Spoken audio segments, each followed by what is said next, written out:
You are listening to a Modern Nonprofit Podcast, a podcast for leaders of today's nonprofits. We focus on the most pressing issues in a modern nonprofit, from grant writing and fundraising to back office administration like accounting.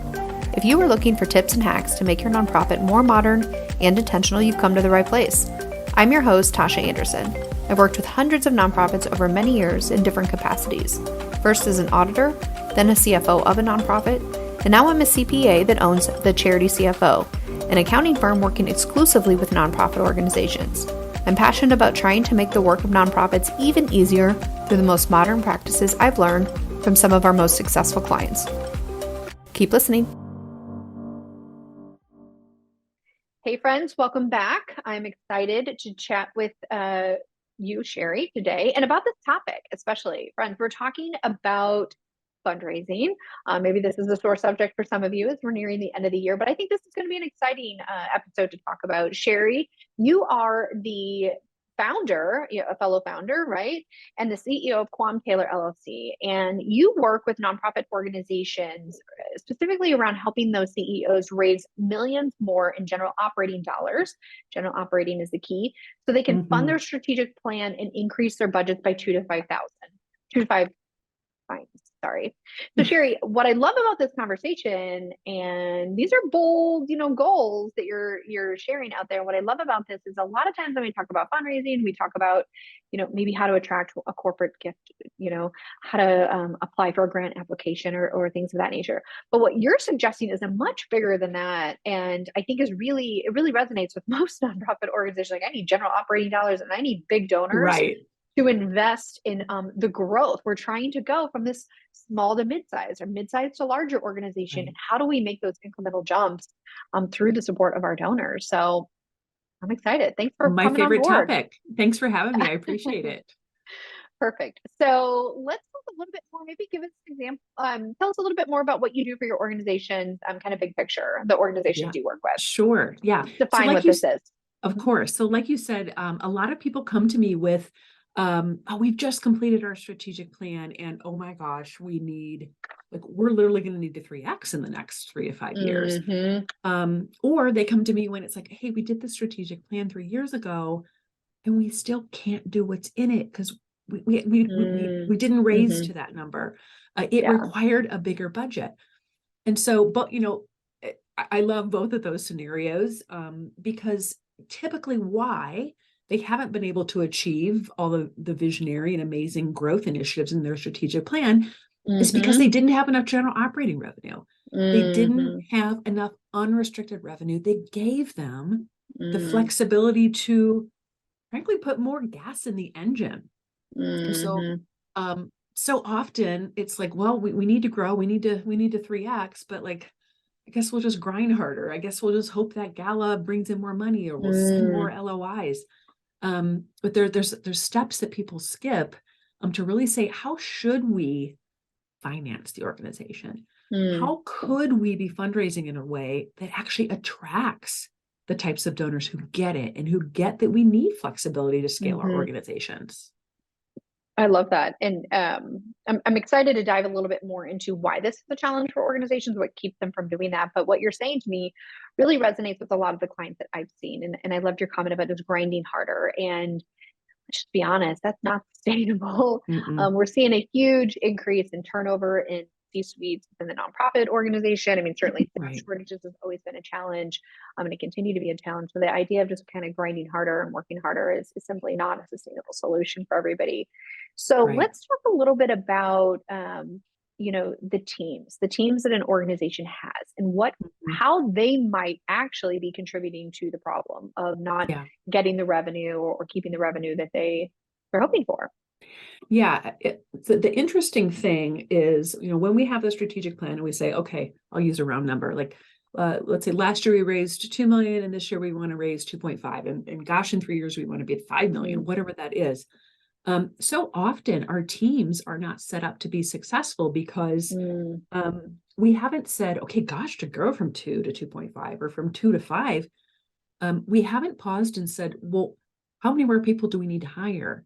And what perhaps do we need to take off the development director's plate so that they can be successful? And so many times teams are just on the spin cycle, really at no fault of their own, because they Mm-hmm. haven't been given the resources, or, maybe they are experts at something else. They might be Mm, amazing grant writers, amazing event planners. Maybe they even came up through program, sure. um, but they've never known how to pivot into a mid or major level gift Yeah. uh, process, or they've never been trained on how do I sit down and have that investment level conversation with a donor, Mm-hmm. walk them through our strategic plan, share the financial need, answer all those tough financial questions that so many Mm-hmm. of us want to avoid. And so there's just a skill set challenge Yeah. that the organizations must invest in to set their teams up for success. Otherwise, we can't blame them for not, for not being successful. And so, um, I do so much practical training on what do I need to stop doing in my team so that I Mm, can realign my hours to things that actually attract investment level donors and mm-hmm. attract unrestricted gifts. And that feels scary sometimes when it's like, I've never done this type of fundraising, but Sure. that is the key to making this shift, is really that time allocation into the more strategic hour to dollar aligned activities. I love when you talk more about teams and skill sets and things. And I think the biggest challenge for rapidly growing organizations, the talent they need at one level versus the talent they need and the expertise they need to get to that next level or to Yes. maintain at that level and then to move on to the next level. And depending on how quickly you're growing, this is a challenge that any business, for profit or nonprofit, I can certainly relate to this. Growing a business that has experienced pretty rapid growth over the last few years, what you can afford and what you need at a certain point in time Yes. is much different, maybe 6 months later, maybe a Yes. year later. And I've had many conversations over the years with nonprofits that, especially one that I used to work with very closely, that we had a consultant come in long story short, she basically said, you're an organization in your strategic plan. You want to be the premier leader in this particular space. You want to Mm. play in the big leagues and you have a farm team. And that was Yeah. pretty harsh because Yeah. I was on that team, but Ouch. honestly, there's probably some truth to it. Yeah. Yeah. And I'm working with another organization. It's a founder-led organization for many, many, many years, and we have this big, huge goal over the next few years. Right, big, huge goal on impact and growth and all of these things. And when we talk about, well, we want to get here, and we all bought into the goal and the dream, and then kind of like buckling down and like, no, you can't expect our team to be able to do this. It's like, Right. you can't have these huge goals of growth or expansion or however you define that and then dig your heels into I'm unwilling to make changes on my team to Yeah. get the expertise I need to develop my team or find ways to develop my team or to level up on the expectations I have for those teams. Whatever it Yeah. is, right, there's a disconnect between where you want to go and maybe the team members that you have, Yeah. to your point, it may be completely out of their control. That requires us leaders of businesses to make some of those really difficult decisions Right. and figure out how do we get from here to here, right? Yeah. So I could see that. Yeah. And I can see, like, kind of tying onto some of these examples, like even like a lot of clients I started this year, kind of, if we can call 22 the year after COVID, let's just call it that in this conversation. But many organizations had tremendous growth in 2020 and Mm-hmm. 2021. Mm-hmm. So my clients who are starting in 2021 early were like, or excuse me, 2022, were like, we just grew by millions, Yeah, and hold on, like my team now doesn't match who I am. right, Whether that was like, we had one development director and we were raising 2 million and now we're at 7. right. And how do we stay there? So I hear you. There's a real math problem equation that needs to happen Mm-hmm. when your team has experienced such growth, or frankly, if you want to experience growth. I Mm-hmm. have a wonderful client who is in the process of a 5X strategic plan. I love that kind of meaty challenge. Mm-hmm. But we have to make sure we say, okay, well, when we are 5X at year 7, this is what your org chart would look like, and kind of Mm-hmm. back that up and really be looking ahead and say, we have to be really conscious of what that spend is and how our team needs to shift and evolve so that Mm-hmm. it can hit those numbers and it can generate those dollars. And so Mm-hmm. I think for that reason, it's a really exciting time. Mm-hmm. for organizations who've just seen extreme growth, and Mm-hmm. they have the opportunity to really form and shape their teams to what they should be. And maybe Mm-hmm. what they should have been all along, but like, Right. things told us we shouldn't spend money, and we should be able to do more on less. And we all know that was never the truth. Yeah. I love that you talk about this. I practice this in my own business, but I think of it as more of like a proactive approach to the org chart rather than here is the diagram of the actual Yeah, positions we have right now when we update it once we bring on new positions. But I practice this exercise in my own business that when we envision what's it going to look like, when we're at 5 million or 10 million or 20 million, whether you base it on dollars or maybe you base it on impact for the number of people you want to serve or however you want to think about scaling, what does that org chart look like, and not just positions but areas of accountability and responsibility, mm, right? And so and then having different iterations of that, so many of us are visual people and you can really see it on your yeah, screen or on paper. What does that really look like and how does that evolve, and once we hit these different milestones, how might we need to restructure or right. realign some functions of Yeah. the business. So Yeah, I can there's completely there's understand that. fluidity in the growth, but I think also the other little piece of the puzzle to lay on top of this is once we are growing or scaling, or we are thinking like, okay, if we want to be there, and gosh, I think I do need to hire 3 people in the next, couple of years. We have to make sure that when we go back and we're even doing budgeting, Hmm. that we're not being irrationally frugal, and that we are really Hmm.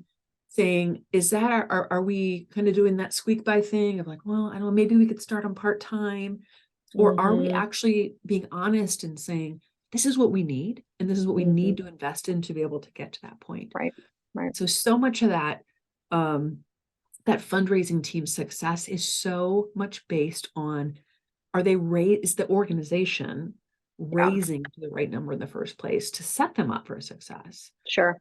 It's critical, and that's where the board can really play a huge role in being comfortable with spending and investing, and really, I always say, like, in organizations, someone who helps with revenue generation, even though I can teach people how to do that, way more of that revenue success has to do with our planning and our comfort level with really the spend Hmm. that allows people to raise that much money. And so that's where I start with people all the time to say, are you raising to the right number in the first place? Hmm. There's so many things I want to unpack here, but I think probably the next step that people want to understand um, is okay. We've talked about this need to grow into this model and setting big goals, and I agree with you 100%. Go for the big goals and not just kind of squeak by. So many times I see organizations like 2% increase, like across the board and all things.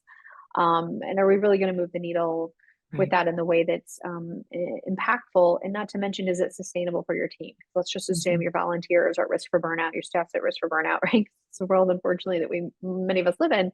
It So let's is. talk about those that, okay, I love, Sherry, what you're saying. I agree, like, absolutely need more general operating dollars.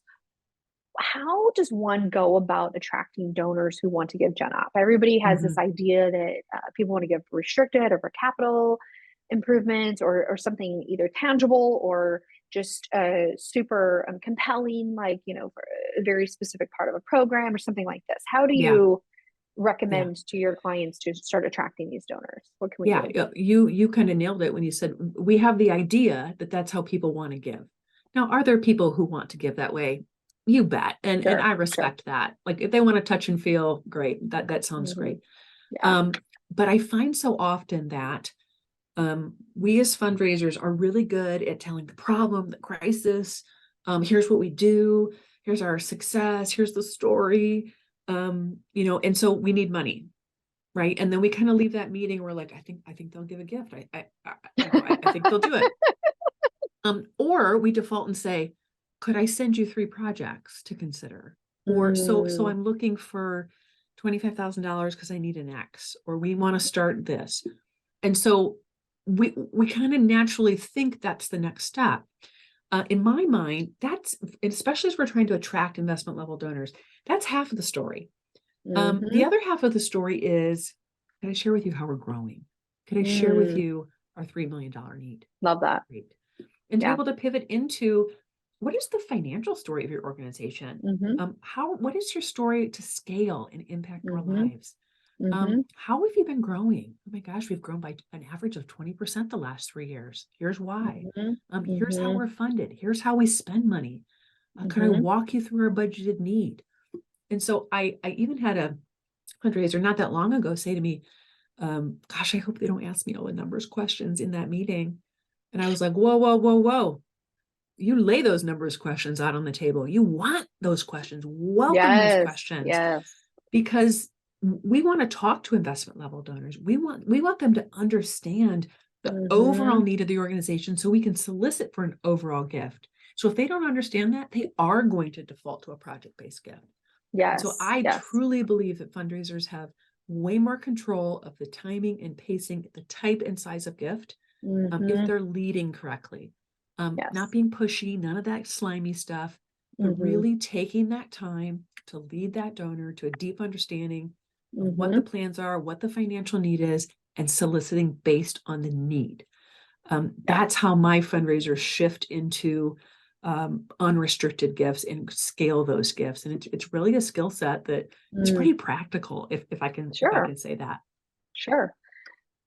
It's so funny. I just left a presentation to a group of fundraisers and executive directors of small organizations around the disconnect between the finance department and the fundraising department, right? Yeah. And we talked about the anxiety of fundraisers knowing their numbers, figuring out their numbers, managing to those numbers, whatever. It's just this anxiety about, Mhm.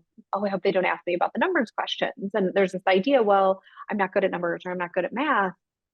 And I try to tell people so many of these numbers are not monetary Yeah. necessarily. It could be Right. growth. So I'm going a little bit off topic because I know that wasn't intended to be the nature of the conversation. But if you're okay with it, I'd love to chat a little bit more about how do you help your clients? Let's assume these are development directors listening to this conversation, or even other people, but how do you advise clients? What's the first step in understanding these numbers that we speak of? Or maybe a couple examples of Yeah. numbers. And then this is like your first step for somebody to mention that comment. You're like, hold on, now that you mentioned this, we're going to Yeah. talk about those numbers right now. Right. How do Yeah. you get them Doors more open. comfortable?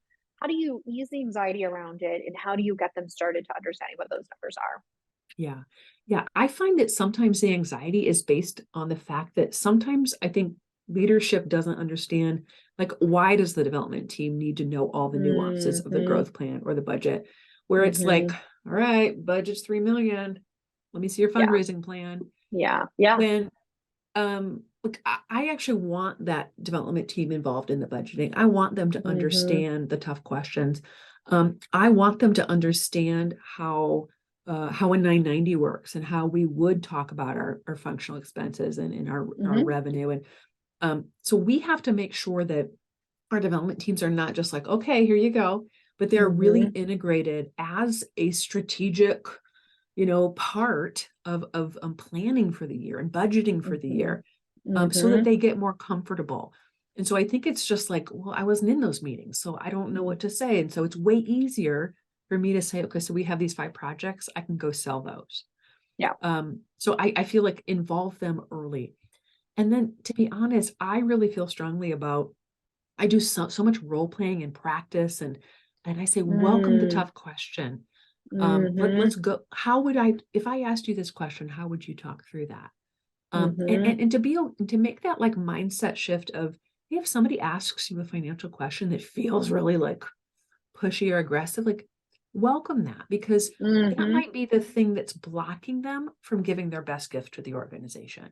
Mm-hmm. So we need to remove any of those questions a donor might have in their mind, that would keep them from investing deeply. And so it's kind of a tactical, like, you got to be in the numbers conversations, but also Yeah. it's okay to not know all the answers at first. And, Right. real quick, you will, when you start being open to these conversations and say, could I share with you how we're growing?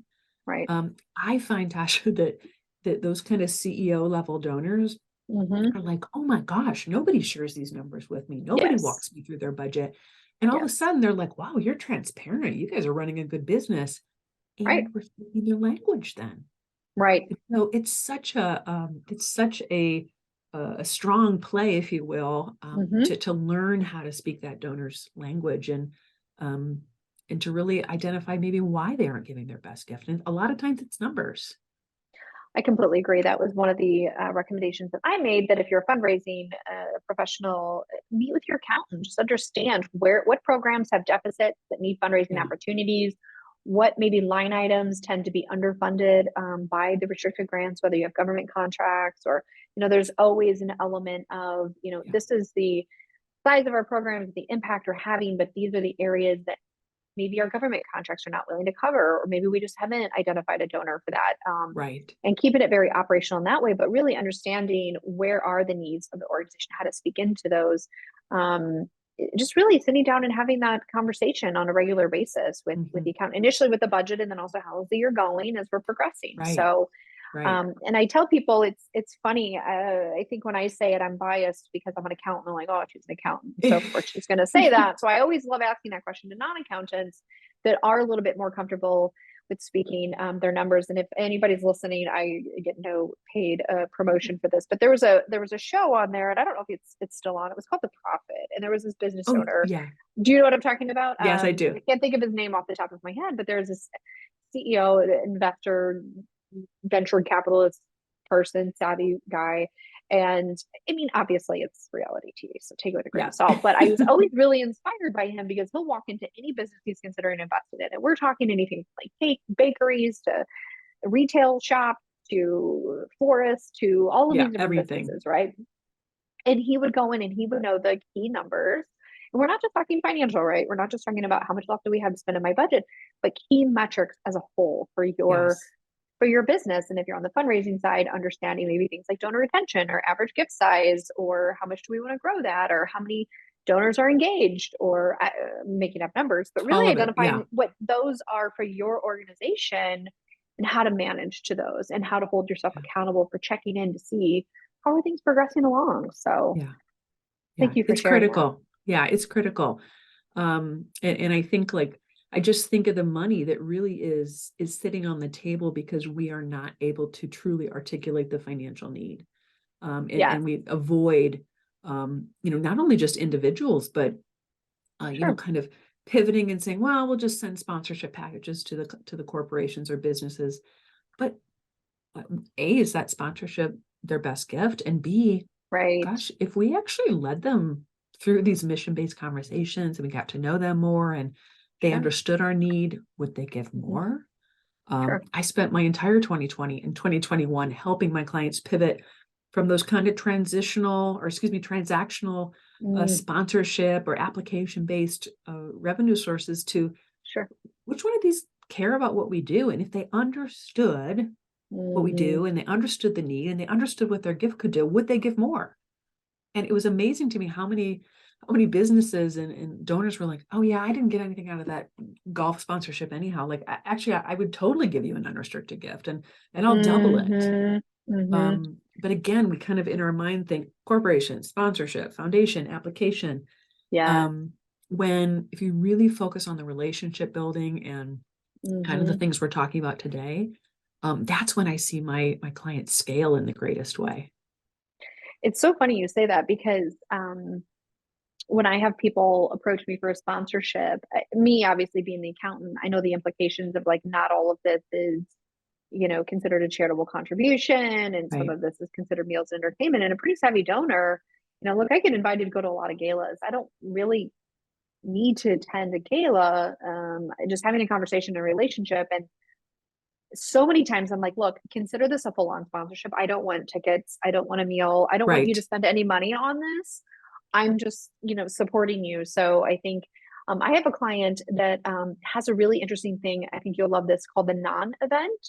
And Hmm. basically, what they do is they take invitations, just like you would for an event, and they separate them out amongst all the board members. And then they have um, I don't want to say chairs, but essentially like if you would envision like a table sponsor, right? Yes. Yes. But instead it's people that are like, hey, I'm going to send these out to people I know. And so each one of these folks, you might have 40 or 50 people like you would an actual event, and they will decide the guests that they choose to invite. So a person will ask for that, right? This Right. Right. organization, it's a small organization, about $2 million a year. and they raise, oh my gosh, probably several $100,000 Good for for this event. them. And guess what? They spend like no money on it Yeah, because even all better, it right? is printed materials. It's Right. fantastic. So That's I can fun. absolutely see where that's true. Lots of things to unpack here. So let's talk about another way that organizations could benefit from tightening things up. Where do you see the most money is left on the table year after year? What can Hmm. people be doing instead? Where are these missed opportunities? Yeah, I mean, we talked a little bit about it in this shift from transactional Mm-hmm. to relational. Um, Mm-hmm. I'd also just say from a, gosh, oh, I guess I'd say a donor segmentation standpoint, so often if I have my pyramid, so often our major and mid-level donors are simply not giving their best gift because Mm-hmm. we are kind of doing the activities that are attracting donors or attracting gifts at the bottom part of the pyramid. I know every size gift is important. Don't hear me say it's Mm-hmm. not. But so Mm-hmm. often, like I want us sitting and soliciting our mid and major level donors one Mm-hmm. on one, in person, or on Zoom. Um, I want the ask to happen one on one. And I Mm-hmm. find so much money is left on the table when the ask for those mid and major level donors, or frankly, just people with greater capacity, is Mm-hmm. happening through events, is happening through appeals. And so often I find so much money left on the table because we've actually misaligned the donor activity with the donor's capacity. Mm-hmm. And so I want I agree. all donors giving their best gift every year. And I'm going to Mm-hmm. tell everybody, if the donors are just coming to your gala or your event and writing a check, it's not their best gift. Yeah. We need to be soliciting them. We need to be Yeah. leading them through this path. And so, most donors, I think the stat is 81% of donors take 6 months to 24 months to give that best gift. It should take that long. Mm. Let it take that long.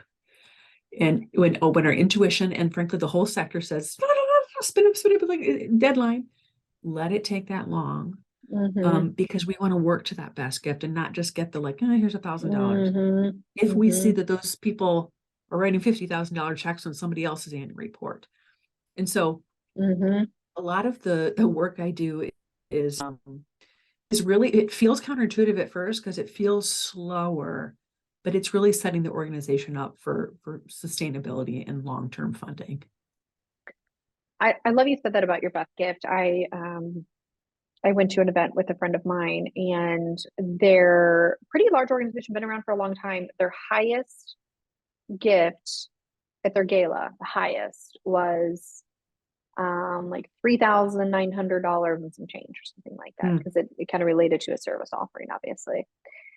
And that person went into the event expecting to give 5,000 flat, but 3,900 was the limit, like the maximum. And so to your point, that's not most people. I don't want to say most people. There Yeah, might yeah, have been more than just that one person that gave that gift, and it would have been interesting perhaps maybe to reach out to those people that gave their max. It would be interesting to see how many people gave at that level, and then to follow up with them and say, yeah, really appreciate that, and just kind of feel it out to see if maybe there was an additional gift. Maybe somebody would have right. been willing to give $10,000.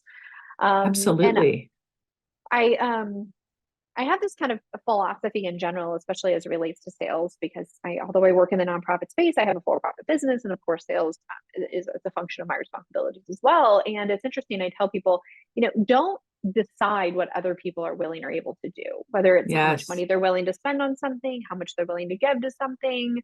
I really try to keep that front of my mind that this is what I think it's worth. This is what I'm going to be willing to ask. And I'm not going to talk myself out of it because I think Right. maybe this person doesn't see the same value without giving them an opportunity to draw their own conclusions, Yeah, which I think is a little bit of what you're saying here. absolutely. Yeah. We don't make our job is to share the need and not decide Yeah, what that donor can do. love that. And I agree with you. That donor should have been pre-solicited, so they did give their best gift and just been at the event as a nicety, or would you like to sit at my Mm, table? Because I think what we always look at the event as like the golden ticket, or like, that how can I get my event to make money? But the most successful events are the asking is happening before the event. oh, The big that's ones that we smart. see, like $2 million, all those people were asked They've already beforehand. locked those in. That's Yeah, just that's locked for in. Yeah. Yeah. we're going in with most of it pledged. So that's probably another answer to your, where do we see money left on the table? Like that's a great example that you've brought. Love that. So let's talk a little bit more about a board member and their role. We hear this a lot when we talk to different fundraising individuals. I've sat on boards before. Tell us a little bit more from your perspective how a board's role can be part of helping us fundraise each year. Yeah. Yeah. So my general approach with the board is this. Oftentimes we think of the board as like, okay, their fiduciary responsibility is that budget, and we got to go line by line and make sure all these things.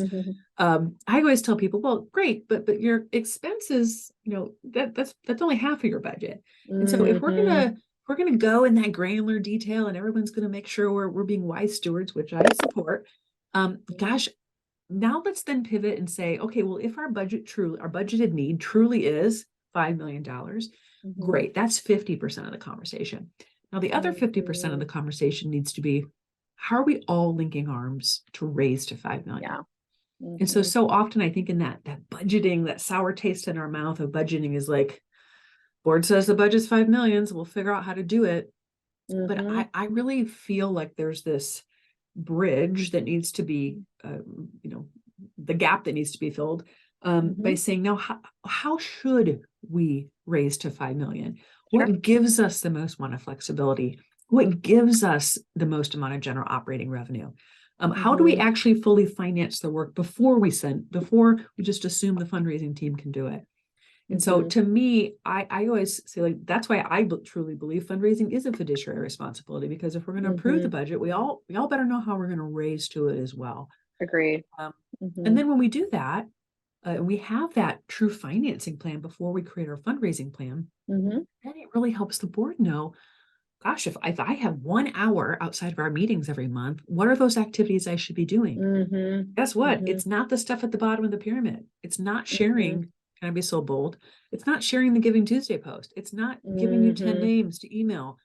It's actually participating in some of these steps and that donor experience that leads donors to greater gifts. And so the whole methodology that I teach and I believe in is really making sure from the board, the executive director, the development team, that hours are aligned with dollars. And those are very different activities than newsletters and emails and cadence and appeal. And so I want that board's hours really aligned with dollars too. And that has to tie right back to the budget. I like that conversation you have. Maybe you can touch on it a little bit more, if you can, going back to, because I've never had yet somebody ask me to participate in although I have a good story, actually, that I think about it, but I wasn't a board member at that time. But as a board member coming into those donor, like, relationship building conversations, and maybe having a lunch with a donor, or, just to include board members on that space. And I'll say, although I wasn't a donor, but I was an accountant working for an organization. This is back when I worked for one organization before I started this firm. It's funny. The power of bringing other people, especially going back to like knowing your numbers and pitching to a for-profit business, or, business owners that are like CEOs and they get it, like, you have a need, and, we want to make gifts. And then bringing other people into those relationships to nail down these significant gifts. And I went into a conversation we had a really large bill for some repairs on the sprinkler system. Anyway, we're a residential center. It was a huge bill. Of course, these things only happen at night, and we have to pay a premium for that time, et cetera, et cetera. So I don't even remember all of the details exactly, but I do remember reaching out to the project manager, the supervisor, and said, look, is there anything that we can do, like, for this bill? Because I can't afford this. And he said, you should meet with the owner. He's a really generous guy, et cetera, et cetera. So myself, I went out there along with the CEO without the fundraising person. And I said, look, here's where we're at. Like, this is the budget I have. And we actually had the bank. I mean, we could have probably stretched it, but I just have to ask the question, like, is there any wiggle room at all? We need a whole new system, and we have $20,000 of repairs for a system that we know we're going to have to replace. Help us out here. Long story short, he forgave the whole repair bill and figured out a way to rally some of his employees and several other people in the same union. And they replaced the entire sprinkler system with labor and everything for free. We paid nothing for a new system, and we paid nothing for the repairs. And so explaining the need, I Yeah. didn't even know what I was asking for. I was just going in and pleading my case, And I didn't ask him for, can you just shave off $2,000 here? I Yes. said, here's where I'm at. And he ended up giving, I think it was a total gift of somewhere around $50,000. Wow. He's never known us before, other than his company would respond to service calls for Yeah. our homes. So I think that That's I remarkable. love that idea of bringing board members in to have those conversations. You really never know who's going to connect or what stories are going to be compelling, or Yes. how we can kind of ask without asking, not even know we're Yes. asking, but Right. sharing challenges that the organization is facing and letting these donors make up their own decision for that. Yeah. It's critical. I mean, you shared the need and you asked for the need. Like Yeah, that's the simplicity of it. Um, it's but amazing what I happens. I was it's floored. I an was like, I don't know what happened, that's but that's unbelievable. And the last thing I'd say about the boards is, if we aren't involving them in those types of activities, I find sometimes that boards are like, we know we don't like fundraising. What are you going to do? Like, if I do introduce you to my friend or colleague or business partner, what are you going to do? Are you just going to ask them for money? No, we're not just going to walk up and ask them for money. So I'm a real believer in, we have to model donor experience for our board. And if they aren't coming to meetings with us, how do they know what a great job we're doing? How do they grow in confidence in, here's how I walk through a budgeted need? Here's how I talk to people about the problem we're solving and the opportunities that exist. We really have to demystify the whole major gift, like walk in and ask for money, with our board members, so that then they feel more confident and say, actually, I would like to introduce my network to you. I would like to I love introduce that. you. Yeah. It's a critical part. Otherwise, it's always just like, I'll do anything but not fundraising. And so I always, like one of my business coaches, she always said that oftentimes people say, well, they come to me and they say, I hate sales. And she says, you don't hate sales. You hate what you think sales are. And I was like, oh my gosh, people say they hate fundraising, but what they think fundraising is, Right. begging, being a used car salesman. Well, who wouldn't hate that? But Exactly. that's not what we're Exactly. talking about. We're offering people an amazing opportunity to invest in an amazing mission in a time when we should not be underselling the work of the nonprofit sector. So the Absolutely. opportunity is great. And people hate the idea of fundraising or sales, which I think are very similar, if not the same thing. You're just selling something different. It's not, it's so much easier to not look at it like sales when you know it's something that is needed and something that is Yeah, wanted, whether it's needed by the community and the desire to give to a powerful mission, something that's compelling to them. That is something that people want to do anyway. And yeah, so it's really just having the conversations. And if they choose to not participate, that's okay. And if they do, great.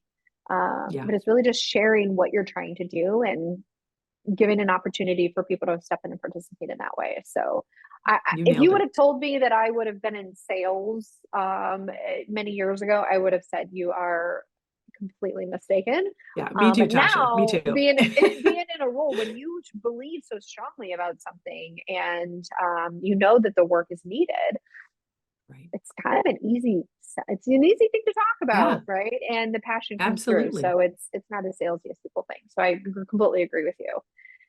Love Well, that. Sherry, we as always is my case, I find this conversation really fascinating, and I always love hearing little nuggets of information from people that could help make it a little bit easier or a lot easier, depending on your goals. If you want to 5x it, like some of Sherry's clients, I love having these sort of conversations, and I love these little nuggets of getting your board involved and kind of modeling that donor experience rather than saying, hey, welcome to the board.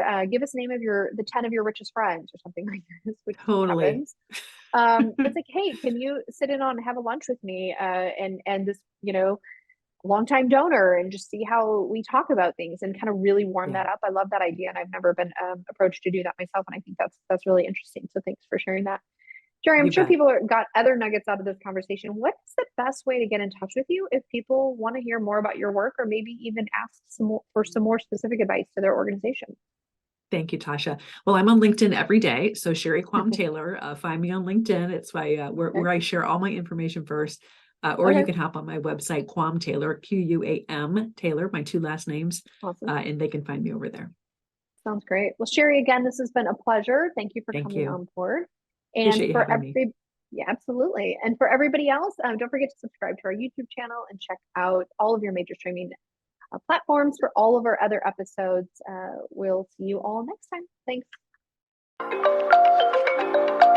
Thank you for listening to a Modern Nonprofit podcast powered by the Charity CFO. If your nonprofit is needing help with accounting or bookkeeping, head on over to thecharitycfo.com to find information on the work we are doing with other nonprofits.